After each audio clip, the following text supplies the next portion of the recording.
friends, how are you? I hope you're doing great today. First of all, my name is Beslin Petrus Amenta Sitompul. Here I will explain you about chapter 4, Intercultural Communication. First, what is culture? Cultures is the values, behaviors, practice, assumptions we've learned from our membership in groups that share them. It is taught, learned, and shared.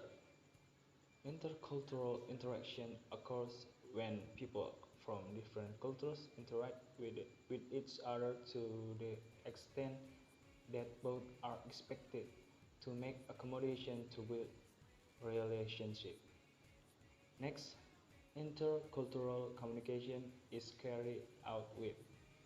The first is by negotiating to involve humans in intercultural meetings, discussing one them or conveying them through symbols that is being contested. Symbols do not themselves have meaning, but they can mean in a context, and the meanings are negotiated or fought for. The second is through the exchange of symbol system depend on agreement between the subjects involved in the communication. A decision is made to participate in the process of giving the same meaning as a guide for cultural behavior that is not programmed but useful because it has an influence on our behavior. Intercultural communication function. There are two main functions of intercultural communication. The first one is personal function. There are declare social identity, declare social integration, increase knowledge, and escape or way out. The second is social function, is as supervision, communication as a bridge to teach and introduce cultural values. Next is barriers to intercultural communication. There are one attitude, perception, stereotype, interpretation, culture shock, and the last one six is non-verbal. This I will explain you about model of intercultural communication.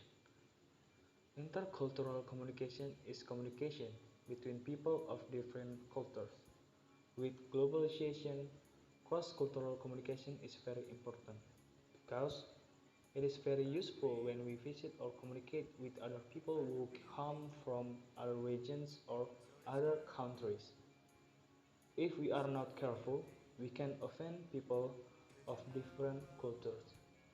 Misuse of certain words or communication styles can cause misunderstanding and feelings of discomfort from the other person. Here I will give you the example of model of intercultural communication. The first one is eye contact.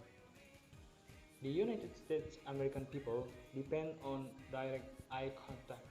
Why? It is perceived as active listening, sincerity, and honesty. The number two is rude behavior. Without a connection, they may feel out of contact with the other person. So, if we talk in another person or communicate with other person, don't be rude. Number three is uncomfortable and aggressive. In some Arab and South Asian cultures, the gaze may seem too direct. In the United States of America, see a prolonged stare as sign of aggression.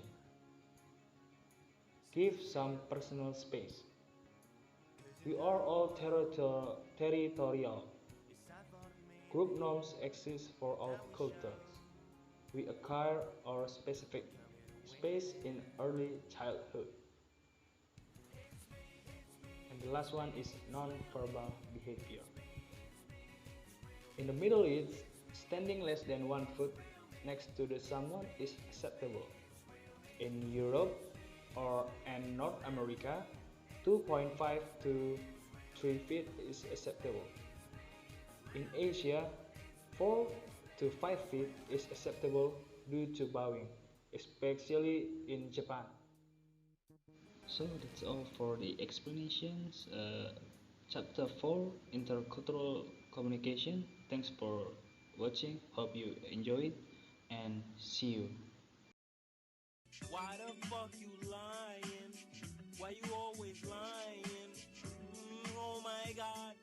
Stop